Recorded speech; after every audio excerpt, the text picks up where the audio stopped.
Una pizca de creatividad y otra de investigación. En Caldo de Cultivo te contamos proyectos destacados y todo lo que está pasando en el Centro Cultural de España en Santiago, a través de diálogos con nuestros programadores y contrapartes culturales. Conduce Joaquín Jiménez.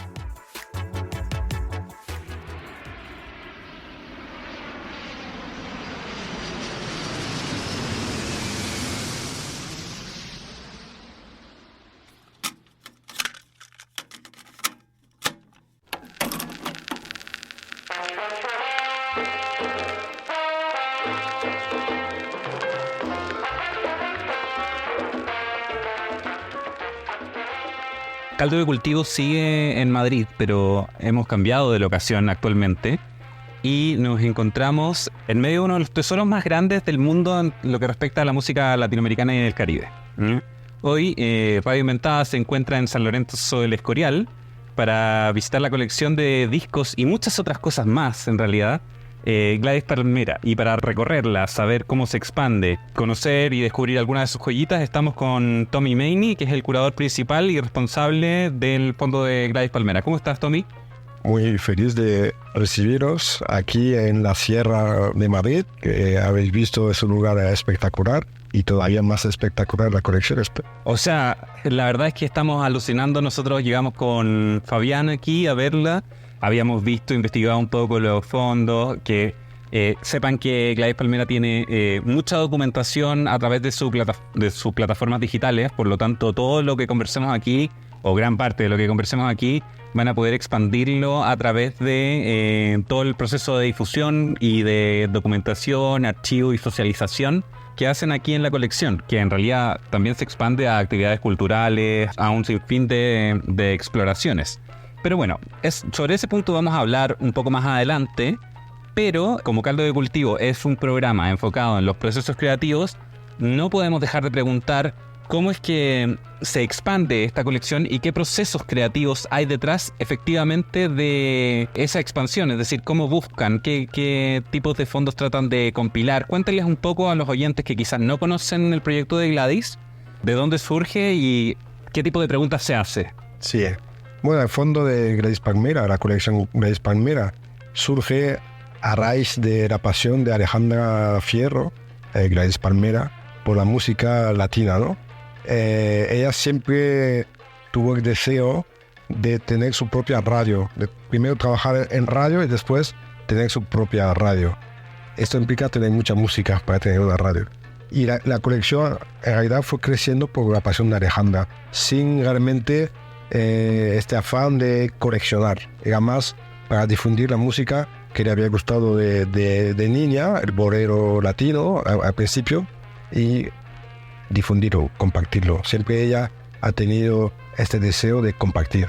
Porque muchas colecciones están cerradas, no se pueden ver, no se pueden tocar los discos. Aquí con Alejandra, la primera motivación fue compartir, salir un poco de su armario para compartir su pasión con el mundo. Claro, y ese origen en el fondo también da cuenta del tremendo corazón que tiene la colección, es decir, como parte desde una dimensión humana que también es como la música que compila finalmente, como música que permite que la gente se encuentre. Sí, Alejandra es una gran romántica. Ella empezó justamente, estamos hablando con ustedes de Chile, ella siempre le ha gustado Lucho Gatica, por ejemplo. De pequeño, Lucho Gatica, Olga Guillot, Toña Negra, fueron sus primeras pasiones, los discos que realmente se encontraban en su casa, ¿no? Y también su tío, Carlos Eleta Almarán, fue compositor de Historia de un amor. Entonces, bueno, ella partió un poco de este romanticismo, bolero, estas canciones de Cócteles en las venas. Esto fue su primera pasión, ¿no? Y volviendo a los procesos creativos, como ya entendemos que hay una línea que tiene que ver como con la pasión, con el tema de compartir. Pero, ¿cómo se expande la colección? ¿Qué tipo de preguntas se hacen para poder investigar y seguir expandiendo los fondos? Es decir, para hacer crecer la colección. Claro, porque el fondo es un material vivo. Sí, como crece Bueno, primero crece cuando se montó la radio, se busca un poco las necesidades de cada programa, ¿no? Entonces hay programas de música actual, entonces se extiende la colección hacia estos artistas actuales, ¿no? En la época era más de CD, había todavía el vinilo, pero se busca documentar todos esos artistas vivos que hacen que una radio suene actual, ¿no? Y luego había muchos programas también de archivo, y entonces, bueno, se ha ido buscando también más allá, ¿no? Música de archivo, música de los años 50, la época dorada del cha-cha-cha, del mambo, Exxon Montuno, bueno. Es decir, la extensión ha sido múltiple. Ya. Y en el fondo la búsqueda está orientada por expandir las raíces como y esta genealogía de la música latinoamericana en géneros específicos y también poder generar una como panóptica de todo lo que es la escena. Uh-huh. Sí, bueno, hay unos 55.000 vinilos más o menos y unos 30.000 CDs. O sea, una locura, como pueden imaginar. Ya que estamos visualizando que en el fondo es una colección que tiene muchas ramas, de esas ramas también en la materialidad de los discos, porque nosotros estamos aquí en el archivo y son paredes y paredes de vinilos, para que los auditores lo logren dimensionar. También hay una dimensión material, gráfica, en los discos. Cuéntame un poco qué tipo de exploraciones hacen en esa dimensión que está más allá de lo sonoro, porque hacen un proceso de restauración, hacen un proceso de digitalización, de catálogo de lo que es el audio, pero ¿qué pasa con los discos? Sí, bueno, en los discos siempre nos ha interesado también el lado gráfico, ¿no? Hay discos que compramos solamente, no por su contenido sonoro, sino por su portada. También nos interesan mucho todos los artistas que participaron en el proceso de creación de un disco, es decir, el director artístico, el ilustrador, el fotógrafo, en algunos casos el modelo propio que aparece en la portada. Todo esto nos interesa. Y justamente, si ves todas esas paredes de discos, tampoco ves muchas cosas gráficas, ¿no? Claro. Es cuando también nos extendimos hacia la cartelería, los carteles de cine. Al principio no teníamos ningún cartel, era todo puramente disco, fondo de radio. Pero queríamos añadir otra dimensión otra imagen a esta colección. No por voluntad de enseñar nada, solamente también entra en la pasión, ¿no? Estábamos enamorados de estos carteles donde aparecían rumberas, claro, y pianos. O sea, la colección de divas tienen que haberla medido, como tienes que verla en cuerpo completo. Sí, exacto. Queríamos justamente aprovechar nuestra pasión por la música para entrar ahí en otro tipo de coleccionismo. Es cuando un poco tomamos conciencia de que era una colección, porque hasta un cierto punto la colección era el fondo de la radio. Y luego empezamos a tener discos potentes, a adquirir colecciones completas, bien curadas, ¿no? Y es cuando entramos en otra dimensión y quisimos añadirle todo el sentido, ¿cómo decir? Plástico, finalmente, claro. ¿Cómo decirte? Como de 2 dimensiones había que llegar a tercera y cuarta dimensión. Y entonces cuando entramos también en la adquisición de muchas fotografías, buscando no solamente aportar un punto, una visión gráfica, sino también de investigación, ¿no? ¿Quién eran estos músicos que tocaban esos discos? Ver visualmente, ver un poco todos los actores de esta industria musical.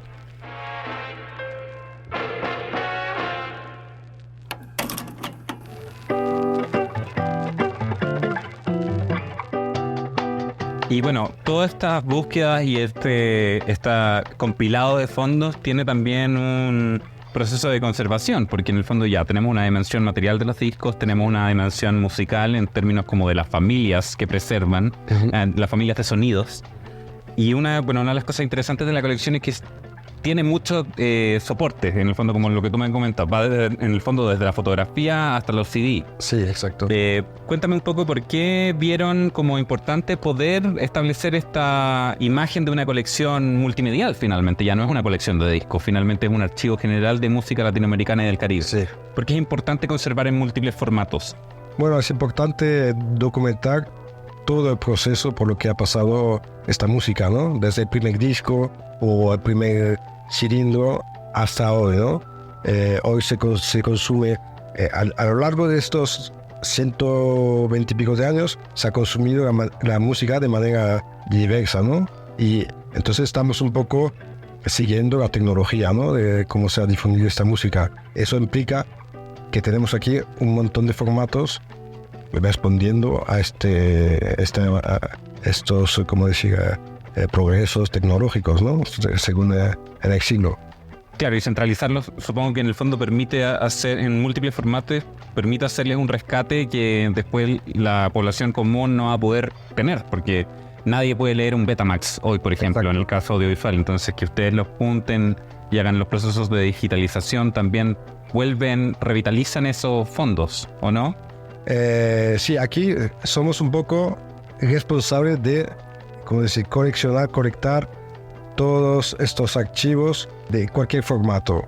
Bueno, aquí la prioridad realmente es el vinilo, ¿no? El soporte que nos gusta es el vinilo, pero tenemos la responsabilidad con las generaciones futuras de colectar la música en sus diversas formas y soporte, ¿no? Más allá de uno lo que puede consumir uno, ¿no? En su casa, y que tienes que tener aparato, cambiar el aparato, tirar tu colección, porque claro, ya no puede leer ningún Betamax o ningún VHS.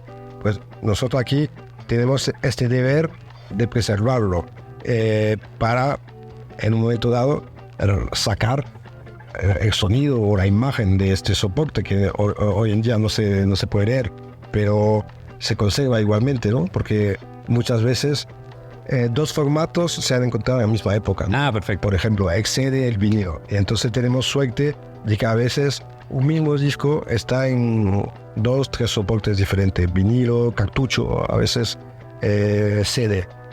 A veces tenemos la mala suerte de que solamente existe un soporte. A veces no hay ningún soporte. La música de hoy, por ejemplo, muchas veces solo se consume en MP3, claro, o en plataformas, ¿no? ¿Qué será de esta música en el futuro? No sabemos, no tenemos la seguridad de que un Spotify conserve toda la música que haya pasado por ahí, o que sea siempre accesible. Eso, bueno, de hecho ya es una plataforma de pago, ya es una materialización distinta. Exacto.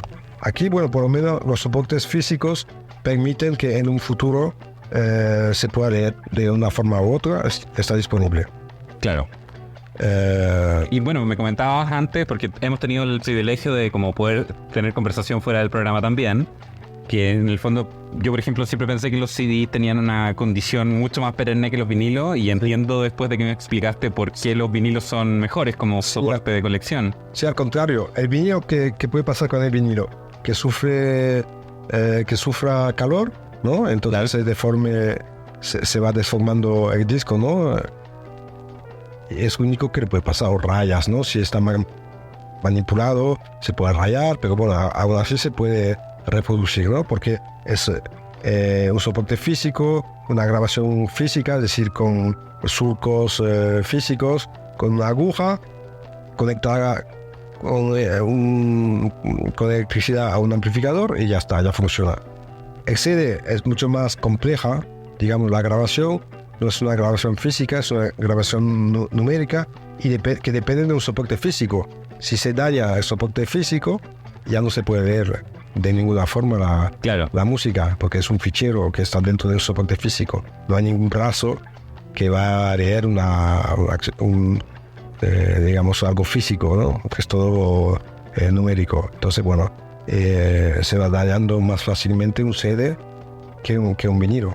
Es súper interesante porque en el fondo es la dimensión de un soporte que en teoría es más antiguo, la dimensión material, la que nos permite como una especie de copresencialidad con la música, que hace que la podamos compartir más y que en el fondo perdure en el tiempo. No es un contacto digital el que tenemos con esos sonidos, sino que es un contacto a través de volver a encontrarnos ya en físico, por así decirlo.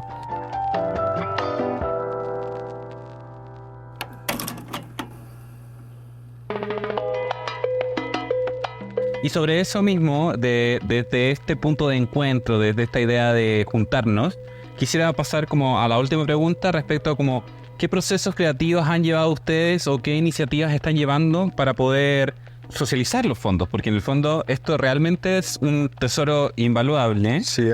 Y hacen un montón de actividades de difusión. Ustedes tienen una plataforma de radio, sé que también graban música aquí mismo. Entonces, ¿qué exploraciones han tenido para sacar el fondo de sus estantes? Sí, bueno, yo creo que el fondo llega actualmente a una madurez que no tenía antes. Es decir, hace unos 10 años que estamos ampliando los fondos con cartelería, con fotografías, con revistas, mucho más allá del disco, ¿no? Objetos también.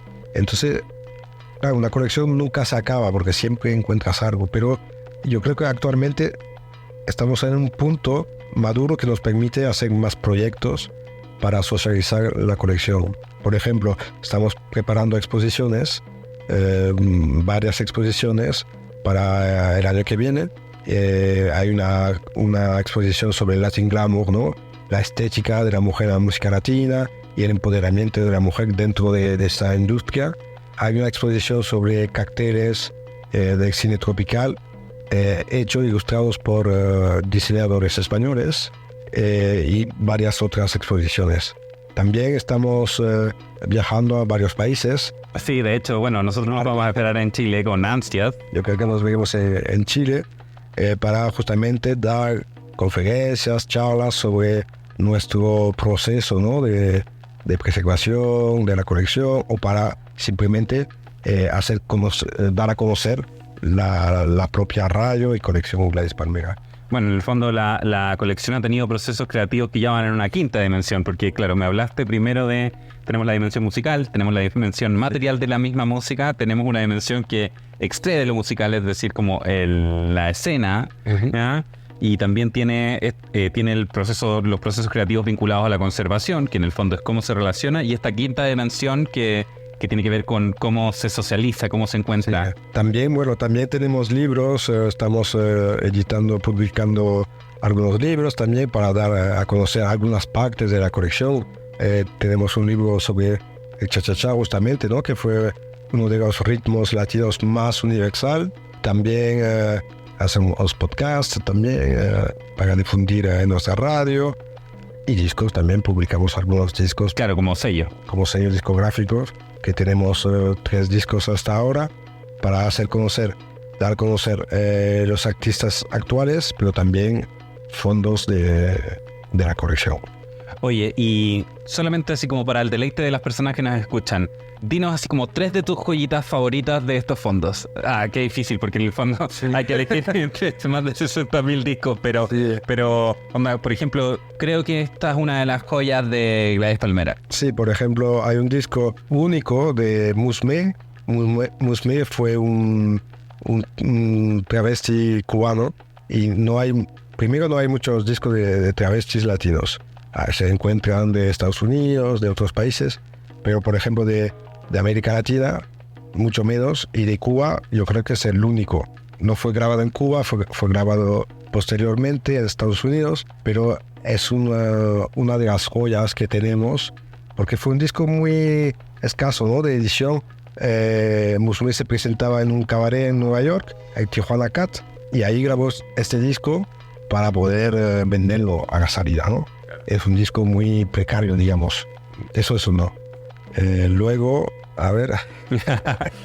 Mira, es que en realidad es apabullante ver cómo, o sea, es sorprendente ver como todas las cosas donde uno podría enfocarse. Sí. Luego tenemos muchos acetatos, por ejemplo, Celia Cruz, una canción de Celia Cruz grabada a final de los años 40 en Cuba, en Radio Suaritos, por ejemplo. Son joyas que no existen comercialmente. Hay muchos discos así. Para mí cualquier disco es una joya, pero de estos escasos, o sea, hay un disco de Albagdés, por ejemplo, grabado en Perú, que fue la orquesta de Machito, que viajó a Perú y se encontró, se estafaron allá y tuvieron que grabar un disco para poder volver, para pagar billetes, ¿no? Y es un disco que hoy en día es muy complicado también. Claro, ¿qué disco les ha significado? Quizás esta pregunta es más sencilla, porque en el fondo no hay que elegir, pero ¿qué disco les ha significado un proceso de investigación, de rastreo? Porque finalmente ustedes cazan tesoros alrededor del mundo. Sí, exacto. Sí, somos un poco los Indiana Jones. Sí, sin duda, sin duda. Del disco. Siempre el mejor disco de la colección es el que falta, que conocemos, ¿no? Un poco. Ahora acabo de ir a Cuba y me encontré un disco que no esperaba encontrar. Yo conocía alguna copia que había visto de un periodista o que una colega, Rosa Marchetti, me había hablado, y finalmente encontré el disco como por casualidad, sin buscarlo. A veces los artistas quieren estar en la colección, parece que te hacen como una llamada. Claro. Se canaliza algo. De más allá para estar en la colección. A veces las casualidades son muy extrañas. Sí, pero han tenido, por ejemplo, procesos de investigación que hayan estado 3 o 2 años detrás de un disco, por ejemplo. Me imagino que igual... Sí. Que no encuentran la copia o que la copia está en mal estado. Sí, realmente uno no se puede obsesionar con los discos que busca, porque son tantos y a veces tan difíciles de encontrar que te amargaría, ¿no? Claro. De no encontrarlos. Entonces, bueno, hay que tener paciencia en este proceso de búsqueda, hay que tener paciencia. Y si el disco quiere estar en la colección, ya vendrá. Hay que disfrutarlo como un paseo por el bosque, entonces. Sí, hay que disfrutar también de lo que hay. Y bueno, a futuro, ¿qué es lo que se viene con Gladys Palmera? ¿Qué proyecciones tienen? ¿Qué nuevos lineamientos e investigaciones quieren realizar? Bueno, el futuro de Gladys Palmera reside sobre todo en la supervivencia, ¿no? de la colección. Entonces, bueno, ya veremos en dónde va la colección en el futuro. Estamos pensando en algunas instituciones para dar la continuidad a la colección, ¿no? Porque la motivación de la colección es que sea indivisible, ¿no? Y que sí, no queremos realmente transmitir la colección a futuras generaciones, ¿no? Entonces estamos en esta inquietud, digamos, de encontrar un socio más grande que nosotros que podría... Así como el Centro Cultural de España en Santiago. por ejemplo, o aquí en España, claro, o en Estados Unidos, bueno, ya lo veremos, ¿no? Y mientras tanto, la idea es continuar con proyectos, difundiendo la música a través de actos de DJs también. Todo lo que es posible lo haremos, ¿no? Para dar a conocer la colección y sobre todo su contenido. Más que la colección, el contenido, ¿no? Que la gente pueda apreciar toda esta música que hoy está un poco de moda, pero tuvo sus horas bajas, ¿no? Cuando empezó Alejandra, por ejemplo, aquí en España, esta música estaba considerada un poco como vulgar, ¿no?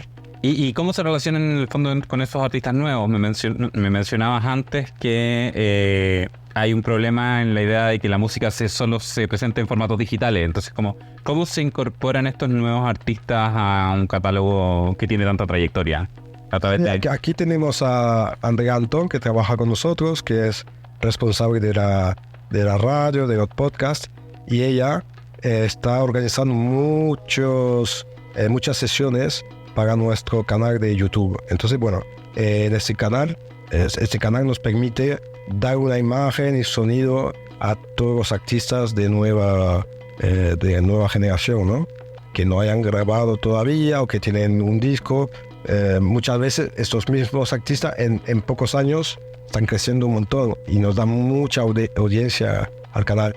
Hoy en día es el medio más fácil para conservar esta música de hoy, ¿no? La inmediatez, el contacto directo con los artistas. Perfecto, o sea, en el fondo es un archivo que también como mira su presente y mira como la escena que invita a vincularse, tal como la música, como que invita a bailar y encontrarse en el fondo. Te agradezco infinitamente esta conversación, ha sido realmente un placer. Nosotros estamos aquí maravillados. Yo les saco pica al tiro porque yo voy a seguir explorando este fondo acá con Fabián. Les recuerdo que pueden vincularse a toda la colección de Gladys Palmera. ¿A través de qué plataformas principalmente, Tommy? Sí, a través de nuestra web. Se pueden conectar a nuestra plataforma, gladyspalmera.com, y aquí encontrarán tanto la música actual como la colección, los fondos. Gran parte de la colección está digitalizada. Está digitalizada. Y bueno, luego en YouTube también, hablamos de YouTube. Aquí tenemos más de 1.800 videos. Y en el fondo, claro, todo lo que expanden de la colección, como las investigaciones que realizan, los podcasts. Los artículos, los podcasts, todo está... Bueno, un mundo para explorar, para viajar por Latinoamérica y el Caribe a través del sonido. Y además del sonido, todas estas otras materializaciones que responden a un proceso creativo probablemente uno de los más hermosos del mundo. Oye, Tommy, te agradezco infinito toda esta conversación. Estoy seguro que todas las personas que escuchan el podcast van a estar súper felices de poder conocer y acercarse un poquito a los fondos y a todos los proyectos que revisten Gladys Palmera. Les recomiendo, chiquillos y chiquillas, les recomiendo encarecidamente que conozcan todas las iniciativas porque se les va a abrir un abanico de multicolores musicales, y no solo musicales, sino que también iconográfico. Además de materializarse de forma hermosa y colorida, tiene un proceso de investigación que lleva... ¿Cuánto tiempo lleva la colección funcionando? Desde el 99, ¿no? Sí, la colección, la radio lleva 25 años. O sea, imagínense, 25 años de preguntas, de proceso, de hallazgo y sobre todo de mucha música. Les agradezco por volver a escuchar este Caldo de Cultivo, que también es una edición especial desde Madrid, en el marco de nuestra visita al Festival Estación Podcast. Y nos vemos en el próximo capítulo. Las opiniones vertidas en este programa son de exclusiva responsabilidad de quienes las emiten y no representan necesariamente el pensamiento de Radio Inventada ni el Centro Cultural de España en Santiago. Caldo de Cultivo es una producción de Radio Inventada del Centro Cultural de España en Santiago de Chile. Editor general, Joaquín Jiménez Salvador. Postproducción, Fabián Flores Corbalán. Todos los derechos reservados.